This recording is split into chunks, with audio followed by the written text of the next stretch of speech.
表に出てる話じゃないので違うかもしれないんですけど、もともと高市さんそんなにやる気ない説っていうのがあるんですよ。なので前の選挙の時にも負けてもいいよねと思ってやっていて、結果大勝ちしてびっくりしてるっていうのがあって、その後も割とそんなに働いてなくて家にこもってることが多いんですけど、体調不良は本当にその通りらしくて、体調不良だからもうやめてもいいんじゃねと思ってるけど、なので長期的に日本をどうしたいというよりは、言っちゃったことをひっくり返すのが嫌だよねっていう、総務省の時にこれ嘘だったらやめますって言って嘘でしたっていうのがバレたとか言うんですけど、本当の資料だったらやめますって言ってて本当の資料だったっていうのがあったとか、そもそも経歴嘘ついてごまかしたりとか、バレなきゃ短期でやってもいいよねっていうのがあったりするので、原油足りてるんだって言い張るポジションを取ったから自分が間違ってましたっていうのを認めるというのが不得意な方なので、それを言い張り続ける、それに対抗するんだったら潰すぜっていうので、ヒアリング的なことをしてるっていうのをやってるので、長期的にはなかなか厳しいんじゃないかなとは思うんですけど、イランとアメリカが劇的に友好的な関係になるっていう可能性がまだゼロではないので、そうなると石油価格も元通りになるので、劇的に友好的な関係になって嫌いを除いて石油価格下がってよかったねっていうパターンもあると思うので、短期のギャンブルの賭けをしているっていうことなんじゃないかなと思います。ひろゆきが推してる政党は理由も教えてくれます。自民党が政権を持っててもいいんだけど、単独で過半数を持たないというのがいいと思っています。自民党って日本中に支部があって、東京だけじゃなくて地方の人たちの声っていうのをちゃんと聞いてるので、自民党というのは日本人のある種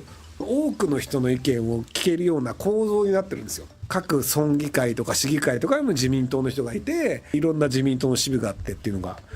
ただ自民党が単独過半数になるとおかしなことをやり始めて、今みたいな少子化一直線みたいになったりするので、野党と話をしないと話が進まないよねっていう形の、高市さんが大勝ちする前の維新の党と自民党の連立政権というところが僕の中では結構ちょうどいい感じかな。野党としては国民民主党が文句を言っている、ごくたまに中道とか令和とか社民党の人がわーわー言って、共産党の人もわーわー言ってるっていうぐらいがいいんじゃないかなと思ってるんですけど、なので僕はバランスが大事だと思っていて、この政党の意見で全て日本の政策を決めるべきであるとはあんまり思ってなくて、自民党が名誉をやりつつ、でも他の野党の意見を通さないと結果として思い通りにできないので、野党の確かにこれは必要だよねと言っているようなものは国民も納得するので通すよね、通るよね、だからガソリン減税はするよねとか、103万円の壁というのは壊れるよねっていうのは、やっぱり野党の意見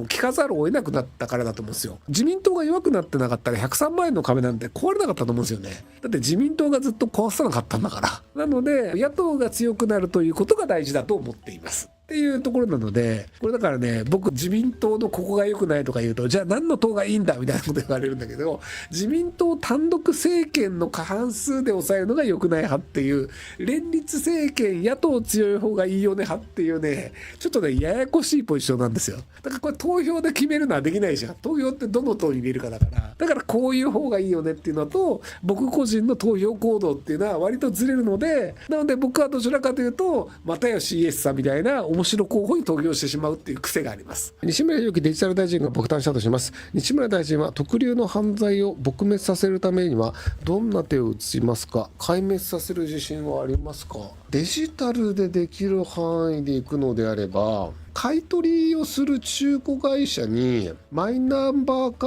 ードを登録している人以外からは買い取れないっていう仕組みにしますね。特留って現金の場合は捕まらないんですけど、カバンですとか宝石であるとか、やっぱ足がつくものっていうのを扱うんですよ。それを中古の買い取り業者とかが買って流してるんですけど、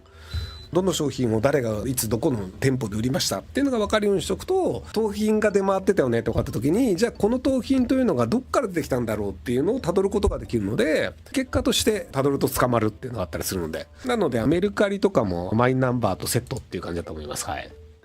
中古で物を売るんだったら業者の方にちゃんとマイナンバーカードを提出するし、マイナンバーカードを提出できないのであれば古物で物を売ってはいけませんっていう。なので転売屋対策にもなると思うんですよね。転売を何度もしてると、あなたこれ10回以上売ってますよね、おかしいですよねみたいな感じでっていう感じでやると、特流対策のにはある程度はなるんじゃないかなと思います。詐欺師にはめちゃくちゃ美味しい嘘の時代。いやそうなんですよね。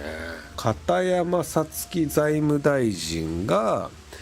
予算3兆円の追加予算は赤字国債を使わない方向で検討していて、総理大臣も同意しているって言っていたんですよ。それから10日後、3兆円全部赤字国債にしますっていう。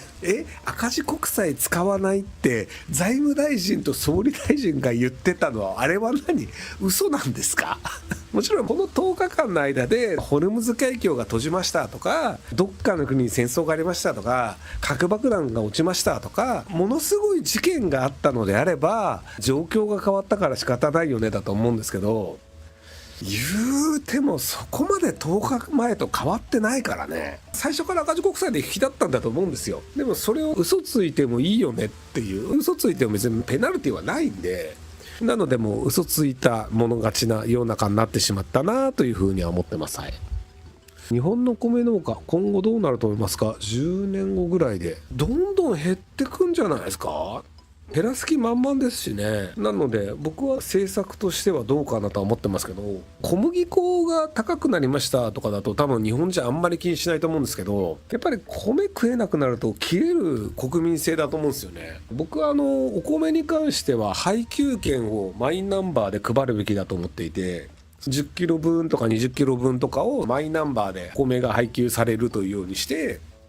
米食いたくねえやってやつは食わなくていいんだけど、ただでお米が、まあただではないんだけどね、配給だからね。でなんで米を食うっていう形にして、米5000円分とかにして、安い米いっぱい食いたいです、カリフォルニア米をいっぱい食いたいですっていう人であれば別にそれでもよくて、でも高くて美味しい日本米食いたいよねっていう人であれば、じゃあ高くて美味しい日本米っていうのを配給券で買ってくださいみたいな形にして、日本の国内で一定量の米が必ず消費されますっていう形にしておくと、その一定量を作る農家というのは絶対残るじゃないですか。でもちろん美味しいお米を作ってる農家の方が残りやすい。なので今みたいな農協が一括して同じ値段で売りますとかじゃなくて、農家ごととか地域ごとでどんどんブランドを作っていってブランド化していくと思うんですけど、ブランド化していって美味しいものを買いたいよねっていう人のところにちゃんとお金がいって、農家の人が配給券だから別にお金あるわけじゃないんだけど、そんなに量食わないけど米食うんだったら高くて美味しいもの食いたいよねっていう人がいると、別にお金が減るわけじゃないから、むしろ買える量がちょっと減るだけなんだけど、安いのだったら5キロ買えるけど高いお米だったら3キロしか買えないよね。でも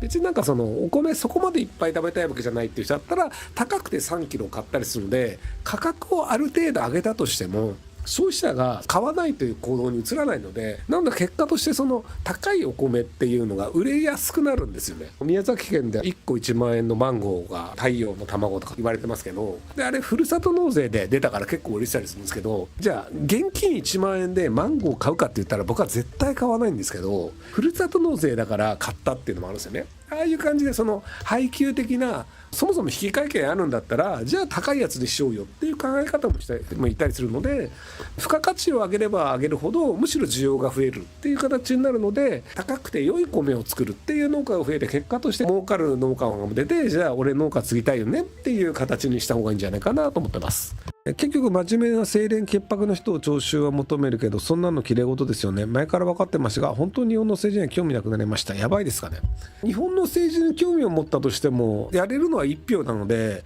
であれば日本の政治が悪くなったとしても自分の生活は困らないという方向に行った方がいいよねっていうのがあって、割と今多くの人が日本はインフレになっていくねと思ってるので、日本株を買うっていうのをやっていて、結果として日本株をみんなが買うから株価が上がり、株価が上がるから日本株投資したよねっていうのがあって、株価がすげえ上がってるんですけど、日本の会社の利益がいっぱい上がってるから儲かってるという、利益が上がってるから株価が上がってるというわけでもないので、どっかで調整は入るんじゃないかなと思いますけども。ご視聴ありがとうございます。今回の動画はこちらからの切り抜きになります。ひろゆき LINE スタンプ好評発売中です。概要欄に購入リンクがあるので、そちらから購入できます。よろしくお願いします。